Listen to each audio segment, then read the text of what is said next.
Sustainable development has become the popularized expression for Agenda 21. Agenda 21 is the 1992 United Nations Rio Declaration on the Environment and Development. It is the agenda for the 21st century you're living in today. For a brave new world where everything that you cherished and held true will no longer exist. Agenda 21 defines itself as the comprehensive plan of action to be taken globally, nationally, and locally by organizations of the United Nations systems. It also elevates nature above man. And it contains something called the precautionary principle, where basically you're guilty until you're proven innocent. Sustainable development is the philosophy designed to bring human beings across the globe under the full control of a narrow human elite. It's a 40-chapter document to basically control the world. It's based entirely on socialist control mechanisms. Sustainable developers have designed a global movement coordinated through a global to local action plan to create world government in accordance with certain objectives. These objectives include an end to national sovereignty, the abolition of private property, the restructure of the family unit, and increasing limitations and restrictions on mobility and individual opportunity. The green goal includes the listings of what's not sustainable. A couple of the examples include private property. 728 lists fossil fuels. Golf courses and ski lodges are not. Consumerism. Irrigation is not sustainable. Paved roads. Commercial agriculture. Herbicides, pesticides. Elsewhere, it lists farmlands, pastures, grazing of livestock. And the family unit.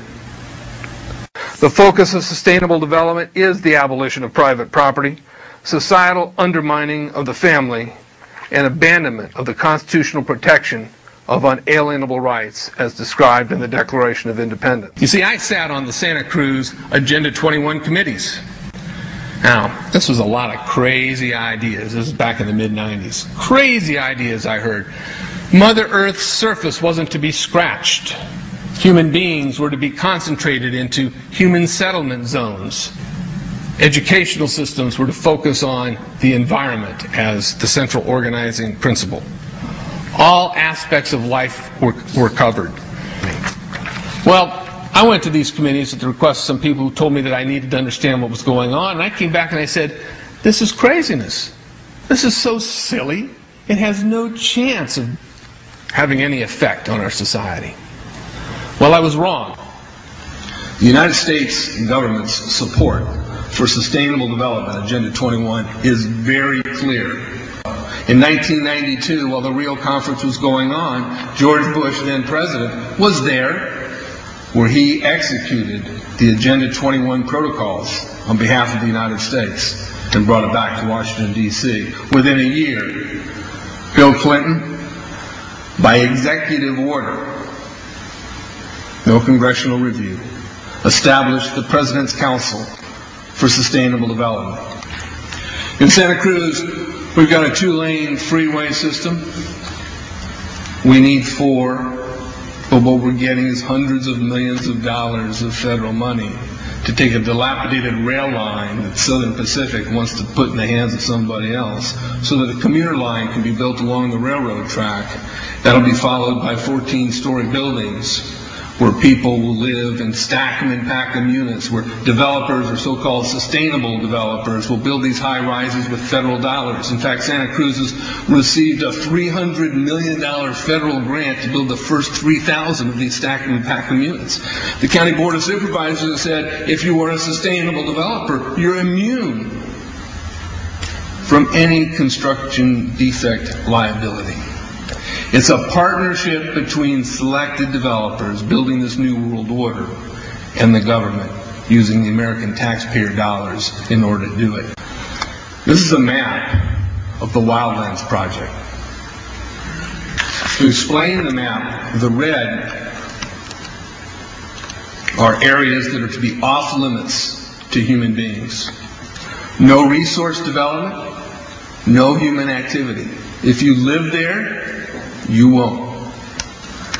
The yellow areas are the areas for major control of all human activity. If you live there, you won't. The black areas, the black dots, are the smart growth zones. That's where human beings are to be stacked and packed in small living units along rail tracks.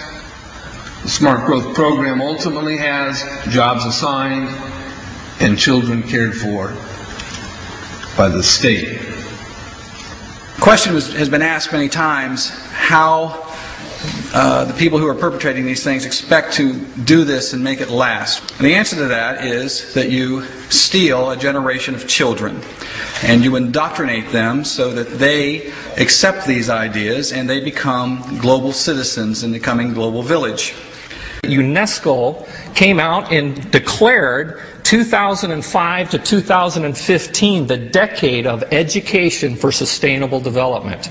But they go on to say that it will encompass the 40 chapters of Agenda 21. That is your federal national curriculum. The entire purpose of second grade social studies is to transfer loyalty from the family to the government and teach them about sustainable economic consumption. Students construct their own understandings of reality and realize that objective reality is not knowable. So why bother? The truth is, the truth which keep men free is being suppressed in order to prop up the attitude training agenda. And it moves on. This is our new math called connected mathematics. Standard 3 tells us that students learn that mathematics is man-made, that it is arbitrary, and good solutions are arrived at by consensus. Most of us assume 2 plus 2 is always going to equal 4. You're wrong. We might reach a new consensus. How well does it work? Well, they tell you in the teacher's guide in the back, it tells us that because the curriculum doesn't emphasize arithmetic computations done by hand, some students may not do as well on tests assessing computational skills. We believe such a trade-off in the favor of CMP is very much to the student's advantage in the world of work. Our children are mathematically illiterate on purpose. How do I know on purpose?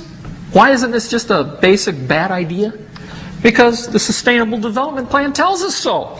Generally, more highly educated people who have higher incomes consume more resources than poorly educated people who tend to have lower incomes. In this case, more education increases the threat to sustainability.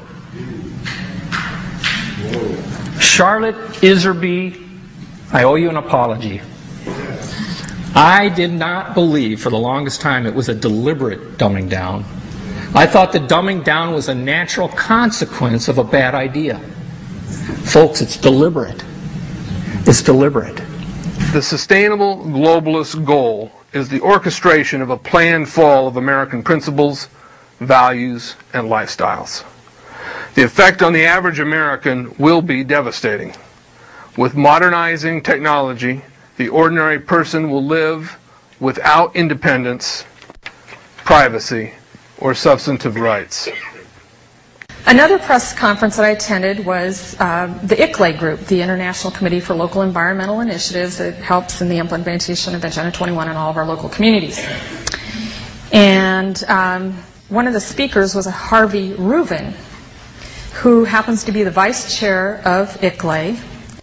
And I asked him about the correlative rights that Americans derive from the United States Constitution and the Bill of Rights. And that, of course, is your individual liberties, your private property, your freedom of speech. Asked about it clashing with Agenda 21. And you know what his response was? Individual rights must take a back seat to the collective.